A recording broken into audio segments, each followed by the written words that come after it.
Hey everyone, Shadow here again. I'm finally here with the RE deck profile after it's been kind of finished a little bit better. So let's just get right into it here. Standard. For the blue RE, I do not even have the green RE in my build at all currently. I don't go for more of a hold build. I try to play a little more mid-range, I guess. You'll see as we go. I am a big fan of 2-ofs in this game. So 2 Stupefy, 2 Charm, 2 Discipline. Pretty standard cards, honestly. A little bit of combat tricks. 2 Desert Calls. Easy to repeat later in the game. And honestly, early it's just another 2-drop to start things off with. And then 3 Not So Fast. After a lot of testing, I have preferred that over Defy. Just because Defy can't hit the abilities that's going to interrupt you a lot more right now than things that Defy will hit. It's worked out so far. We'll see how it goes leading up into Hartford. 2 Foxfire. I didn't really like the card last meta, like pre-Unleashed. But now a lot of decks are running a lot of low drops, especially ones that you can end up charming in. And then obviously, everything coming in, getting neg 1, and then just being able to Foxfire away a problem is nice. 1 Crescent Strike just for a little bit of removal. Something that I may look into upping. But again, there's a decent bit of draw. So, I mean, just having a 1-of in the deck isn't bad, in my opinion. 1 Trixie Tentacles. I did originally have 2. But with some of the changes I did, I put the 2 Charms back in. But having a widespread charm to pull multiple things in is just really good. And then 2 Flurry of Feathers. More often than not, I find myself using this for the bird tokens rather than the counterspell. But the fact that it can do either or, I think it's a little bit better than some of the early counterspells we had. Only 2 gear, 2 honey fruit. It's seals at home, except in my opinion, a little bit better. Just overall. 3 Scuttle Crabs getting into the units. Crab is best boy. Hand knowledge, don't hide your disciplines. And then draw 1. Just as soon as he's played, replacing himself is great. 1 Stalwart Poro. Again, people might not like my ratios, but it's been working with all the testing I've done. So the 3 crabs, the 2 desert calls gives me a total of 6 2-drops in the deck. Then we get into the 3s, 1 LA and 2 Chakram Dancer. I had more of these in the beginning because Deflect just seemed really good. But again, a lot of testing I've done already so far has worked out. The Chakram Dancer giving everything shield when it comes in, along with Ahri's passive, is just been phenomenal. 2 Janna, and then a second Ahri Inquisitive. Doesn't always come up, but if I play this one from the champ zone and people get rid of it, they don't really expect the second one to come down.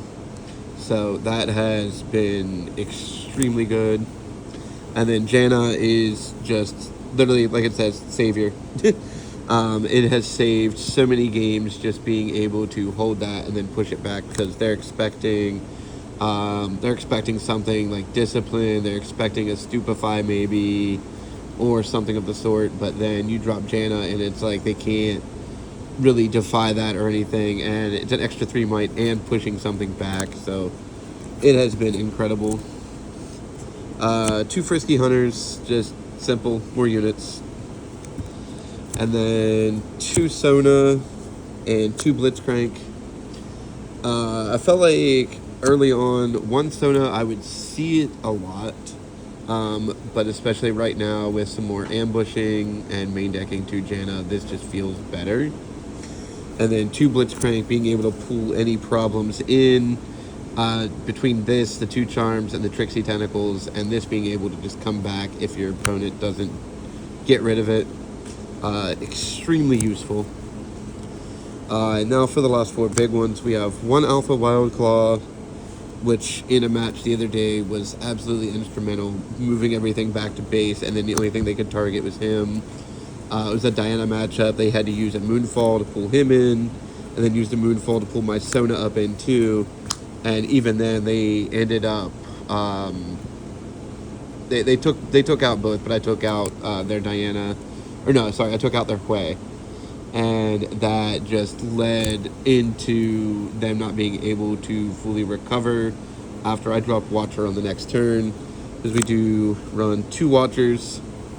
Again, this game, I'm a big fan of 2-ofs. It just feels overall better because you can run more variety of cards to help you out in the long run. If I focused on, with like some decks, like a certain specific style, then 3 of certain cards would obviously be better choices. But the way I play and the way I enjoy this is more variety. And then lastly, we have the Giant Spider. Being able to ambush and prevent things from dealing combat damage has been extremely instrumental in a lot of the format right now. Especially, again, with them coming in against the Ahri, getting -1. So even an 8 swinging in, if you can drop Vile Maw or just have it there already, then they're literally not doing any damage. We'll go over the sideboard. 2 Bellows Breaths, just for any of the token matchups. 2 Singularity for any of the bigger matchups. 3 Turn to Dust for LeBlanc and Aurora. And then 1 Time Warp, just because I'm playing blue. No other reason. And then if you do end up holding or go against something where you might need an extra turn, I mean, it's just there. Again, some of this could change up between now and Hartford. We do have the 2 skirmishes coming up, so we'll see how it performs then. The battlefields of choice, Amateur Recital. Honestly, I love being able to move things back and forth, especially forcing the opponent off. Star Spring. There was a match I had where I actually ambushed out the Chakram Dancer and moved the Ahri back to base to save it, and then was able to go in with it next turn to kind of take things back. And then Candlelit Sanctum is the last one. This should be a Rockfall path, honestly, looking at things now, and especially heading up to the RQ. Just playing Rockfall Path to stop any of the ambushes, stop Aurora from playing a Dead Bloom, that one in particular. But again, I wasn't originally focusing on a hold build, so this was just more beneficial in setting things up for draw plays. But yeah, that is the current Ahri deck profile. Thank you for watching. Stay tuned for more content and stuff upcoming from the Regional Qualifier.